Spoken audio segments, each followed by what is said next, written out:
بسم اللہ الرحمن الرحیم۔ 700 ارب بھی مانگو اللہ پاک دیں گے۔ سورۃ اخلاص کا نایاب وظیفہ 800 سال پرانی کتاب سے ملا۔ محترم ناظرین، ماہ شوال کے اس بابرکت دن میں اس تسبیح کا جو خاص عمل میں آپ کے ساتھ شیئر کرنے جا رہا ہوں، یہ شوال کے اس بابرکت دن کے حوالے سے ہے۔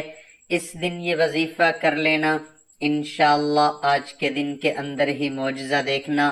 اور کافی لوگ ایسے ہیں جو وظیفہ کر کے تھک گئے ہیں لیکن ان کو کامیابی نہیں ملتی۔ ان کے راستے میں اسی طرح کی رکاوٹیں ہیں، اسی طرح کی بندشیں ہیں، تو ان کے لیے یہ عمل ہے، وہ اس وظیفے کو کر لیں۔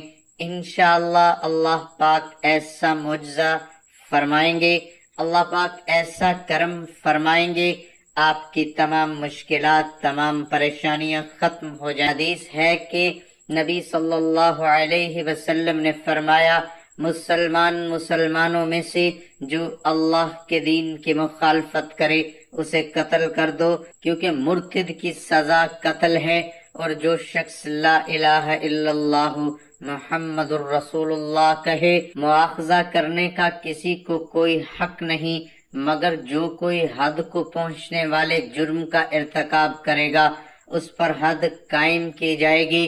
مندرجہ بالا احادیث نبویت سے معلوم ہوتا ہے کہ توحید و رسالت کے اعلان کے طور پر عہد نبوی میں لا الہ الا اللہ محمد الرسول اللہ کے الفاظ استعمال ہوتے تھے۔ سورۃ اخلاص کا یہ وظیفہ انتہائی خاص اور مجرب وظیفہ ہے۔ اس کے بعد خود معجزہ دیکھ لینا۔ اس وظیفے کو ہرگز مت چھوڑنا، خدا کی قسم جتنی دولت انشاءاللہ اللہ پاک اپنے وسیع خزانوں سے عطا کریں گے۔ یہ سورۃ اخلاص کا وظیفہ ہے، بے حد قیمتی ہے۔ اس سورت کو بتائے گئے طریقے کے مطابق کر لو، جو مانگو گے ایک دن میں ملے گا۔ آزمودہ وظیفہ ہے، جنہوں نے یہ وظیفہ اپنی زندگی میں کر لیا اس کو پوری زندگی دولت کی، رزق کی کبھی کمی نہیں رہی۔ جتنا ان لوگوں نے مانگا اس سے کئی زیادہ اللہ پاک نے انہیں عطا کر دیا۔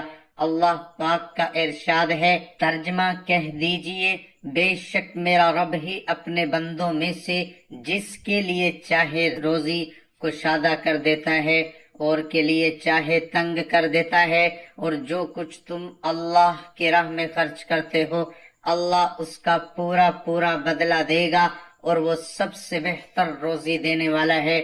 آج ایک ایسا وظیفہ بتانے جا رہے ہیں جن کے پڑھنے سے رزق کی تنگی ختم ہو جائے گی، بے روزگاری نہیں رہے گی، اور اگر کاروبار ہے تو اس میں ایسی برکت آئے گی کہ پھر سنبھالنے سے بھی نہیں سنبھلے گا۔ ماہ شوال کے بابرکت دن آپ یہ وظیفہ کسی بھی وقت کر سکتے ہیں، جب آپ کو وقت مل جائے، چاہے رات کو یا دن میں۔ یہ تہجد کے وقت بھی آپ کر سکتے ہیں۔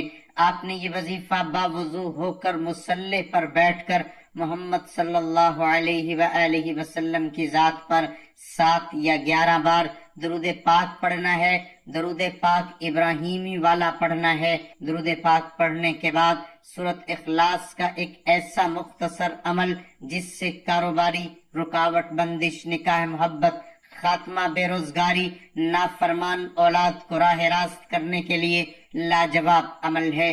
سورۃ اخلاص کا وظیفہ آپ نے اس طرح کرنا ہے کہ ایک دانے پر لا الہ الا اللہ محمد الرسول اللہ اور تسبیح کے دوسرے دانے پر سورۃ اخلاص پڑھنی ہے۔ اسی طرح ہر دانے پر سورۃ اخلاص اور کلمے کا وظیفہ کرنا ہے۔ اللہ پاک سورۃ اخلاص پڑھنے والے انسان کے غموں کو راحت میں تبدیل کر دیتے ہیں۔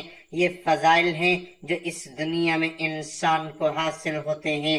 نبی کریم صلی اللہ علیہ وسلم کی سنت پر عمل کرنے سے آپ ہر ایک سنت میں شفا اور برکت ہے۔ جو شخص اس سنت کے ساتھ چلے گا یقیناً دنیا و آخرت اس کے لیے راحت کا سبب بنے گی۔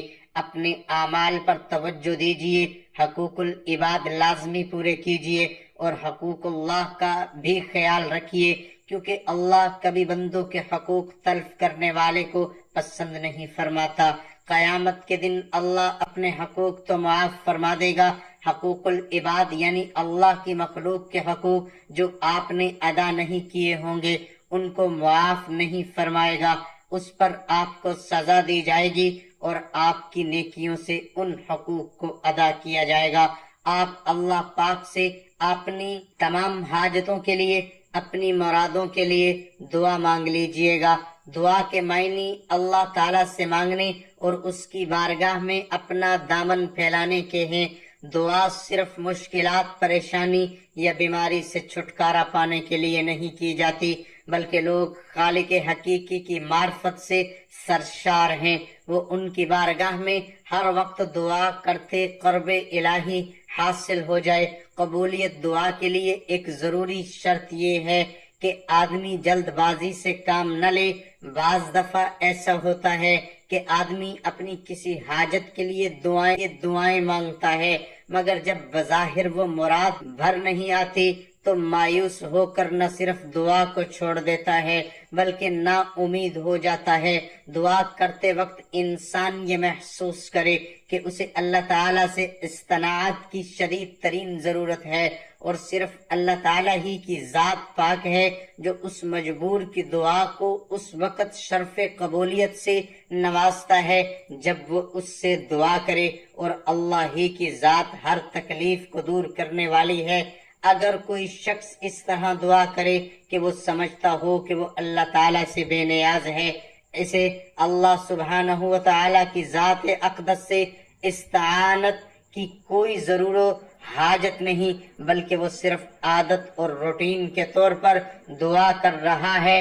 ایک دفعہ ایک عورت رسول اللہ صلی اللہ علیہ وسلم کے پاس آئی اور اپنے شوہر کی شکایت کہ وہ بہت زیادہ اپنے دوستوں کو گھر دعوت دیتا رہتا ہے اور وہ تھک جاتی ہے کھانا بنا بنا کے، اور ان کی مہمانداری میں رسول اللہ صلی اللہ علیہ وسلم نے کوئی جواب نہیں دیا اور وہ عورت واپس چلی گئی۔ کچھ دیر بعد رسول اللہ صلی اللہ علیہ وسلم نے اس عورت کے شوہر کو بلوایا اور فرمایا، آج میں تمہارا مہمان ہوں۔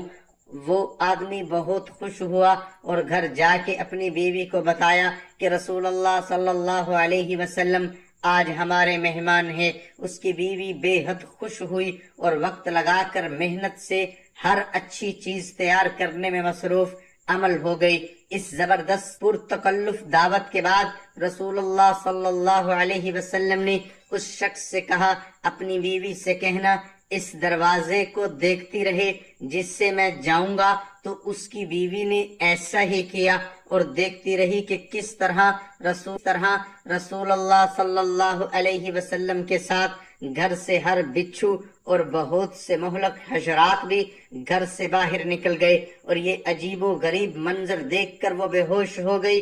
جب وہ رسول اللہ صلی اللہ علیہ وسلم کے پاس آئی تو آپ نے فرمایا کہ یہ کیا ہوتا ہے؟ جب تمہارے گھر سے مہمان جاتا ہے تو اپنے ساتھ ہر طرح کے خطرات، مشکلات اور آزمائشیں اور مہلک جاندار گھر سے باہر لے جاتا ہے، اور یہ اس وجہ سے ہوتا ہے کہ جو تم محنت کر کے اس کی خدمت مدارت کرتی ہو۔ جس گھر میں مہمان آتے جاتے رہتے ہیں اللہ اس گھر سے محبت کرتا ہے۔ اس گھر سے بہتر اور کیا ہو جو ہر چھوٹے بڑے کے لیے کھلا رہے۔ ایسے گھر پر اللہ کی رحمت اور بخشش نازل ہوتی رہتی ہے۔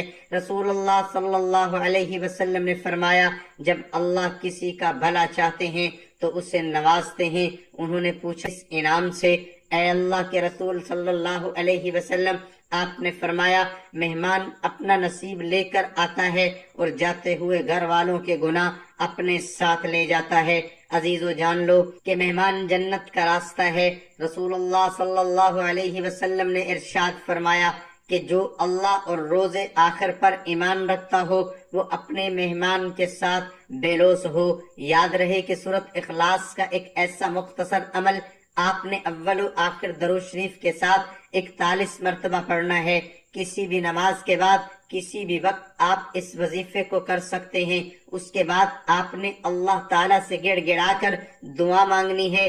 ان وظائف سے ایسا معجزہ ہوگا آپ لوگوں کی قسمت ہی بدل جائے گی۔ اللہ پاک ہر مشکل کو ختم فرما دیں گے۔ رزق اور دولت کی ایسی پرواہ نہیں ہوگی کہ پیسہ آپ سے ختم نہیں ہوگا۔ میری اللہ پاک سے دعا ہے، اے میرے اللہ غفور الرحیم اللہ، ہم سب کی مشکلات ہیں ان کو آسان فرما۔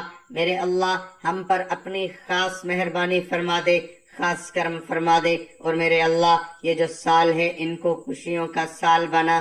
میرے اللہ جو ہم نے غلطیاں کی، جو ہم میں سے کوتاہیاں ہو گئی ہیں، میرے اللہ اپنے پیارے حبیب صلی اللہ علیہ وسلم کے صدقے ہمیں معاف کر دے۔ محترم ناظرین، جب بھی دعا کرو تو عاجزی کے ساتھ گڑ گڑا کر دعا کیا کرو۔ جب آپ عاجزی کے ساتھ گڑ گڑا کر دعا کریں گے تو اللہ پاک آپ کی دعاؤں کو ضرور قبول فرمائیں گے۔ آپ کے رزق میں، آپ کی روزی میں بہت زیادہ برکت ہوگی۔ اللہ پاک آپ سب کو اپنے حفظ و امان میں رکھے۔